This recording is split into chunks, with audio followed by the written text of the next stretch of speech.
Okay, so it is, what is it, Wednesday evening, and we got weed whacking to do. Here at my house, I got a lot of stuff to do, and weed whacking is kind of a chore, but it's got to be done at times. You got to get into the nooks and crannies and places your mower and your 0-point turner won't get you. So weed whacking's got to be done at times. What I'd like to talk about is how to weed whack safe and without hurting yourself. So there's a number of pieces to that. Let's start with the noisy ones. Weed whacking is loud, and I've just read that a weed whacker can produce up to 97 decibels of sound, and anything over 85 starts to damage your hearing. So one of the things I recommend is hearing protection, and you can do either earplugs, which can reduce the noise by 20 decibels or so if you get a good pair and put them in right. You can use ear muffs. These are the ones I prefer to use, and they cut it down by 30 decibels, and you can get more ones that are more powerful than that if you look around. But you got to protect your hearing. I'm 62 now and starting to feel the ramifications of not protecting my hearing in the past, so I may be seeing my friend Nikki Bergman again pretty soon to have her check my hearing again. But anyway, protect your hearing. That's one piece. Number two, long clothes, because not just because of mosquitoes, which we've been blessed, not many mosquitoes in my property right now, but they're coming. All this rain's going to have an effect, but Lord willing, we're protected. No mosquitoes. I think we had 5, and I killed one of them just the other day, so we're down to 4 mosquitoes now, so we're good.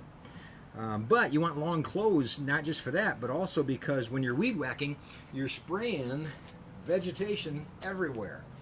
Think about spraying poison ivy, liquefied poison ivy all over your legs. So I wear long pants, and I also wear long sleeves because, you know, it's hot and it's humid, and you're going to break a sweat, but you know what? I'd rather sweat for an hour than have poison ivy and itch like crazy for a week and a half and maybe have to do steroids and all that stuff.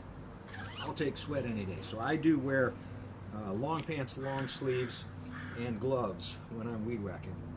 So we got hearing protection, we got poison ivy protection.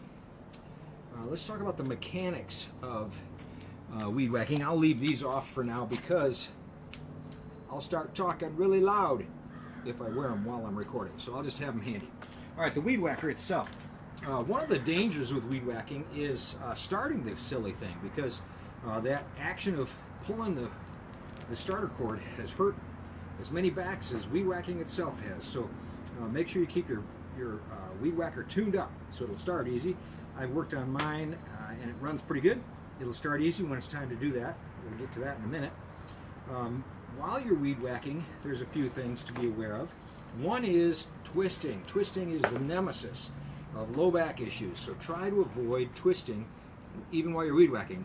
So instead of doing this to as far as you can go when you got a big area to do, you know, move your feet, do smaller arcs so that you're not twisted to the maximum. Try to stay away from twisting so much that can mess you up. Reaching is the same thing. You don't want to be reaching way forward, because every inch or so you go forward, it multiplies the weight on the fulcrum being your low back, and you don't want to mess up your low back just by reaching.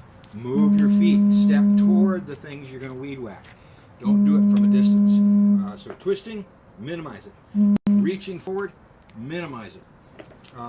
Let's see, let's talk about, a lot of weed whackers come with a shoulder strap that takes some of the strain off your shoulders and arms and even distributes it different. So it's not for your back.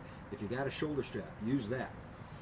And then, let's see, there were a couple other factors. Oh, time. You know, I got a lot of weed whacking here, so I do it in chunks. I do a little bit at a time, maybe a half an hour or even an hour at a time if you got that much to do. Break it up into smaller chunks so you're not fatiguing muscles that are supposed to be protecting your spine. So there's the factors. Your ears, your eyes, wear glasses. I wear glasses, so that helps. But if you don't, wear safety glasses. They look cool anymore, so wear safety glasses. I should have brought mine now. I usually put them on over my glasses. So I have my glasses and safety glasses.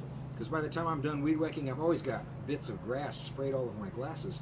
That would go in your eyes if you didn't wear glasses. So protect yourself. You know, take a few extra steps, a few extra minutes to protect yourself so you don't have to go to Delta Chiropractic Center and get fixed.